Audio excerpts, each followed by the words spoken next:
Magandang araw sa inyong lahat at welcome sa aking channel. Nakapili na ng bagong leading lady ang actor at direktor na si Coco Martin na ipapalit kay Lovie Poe para sa nangungunang action drama series na FPJ's Batang Quiapo. Marami ang nanghinayang sa balitang pagpalit kay Lovie Poe bilang love interest ni Coco sa serye nito bilang si Mokhang. Sa pinakahuling episode, nabatid na malapit na ang kasal ni na Mokhang at Ramon at hindi na ito mapipigilan. Sa ilang ulat ay napag-alaman na babalik si Lovie sa nasabing serye sa susunod na buwan.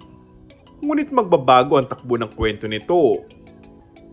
Magtatagal nga sa Europe ang aktres, kaya siya pansamantalang umalis sa Batang Quiapo. At dahil dito, nakagawa doon ng paraan si Coco Martin para mabago agad ang kwento nila ni Tanggol at Mokhang sa serye. Sa ngayon, nakahanap na umano ng aktres si Coco na ipapalit bilang kanyang bagong leading lady na ayon sa mga bulong-bulungan ay itong aktres na papasok sa serye ay close umano ito kay Coco. Hindi naman binanggit kung sino ang aktres. Ito ay dahil upang masurpresa na rin ang mga manonood. Isa sa mga pangalan na lumulutang na ipapalit kay Lovie ay si Maha Salvador.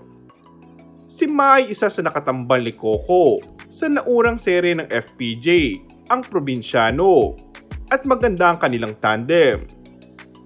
Naging close din sila sa isa't isa at dahil dito, inaabangan ng kanilang tagahanga na sila ay muling magtambal dahil maganda umano ang kanilang chemistry. Hindi naman nabago ang pagpapalit-palit ng leading lady sa serye ni Coco na nangyari na sa FPJ's ang Probinsyano.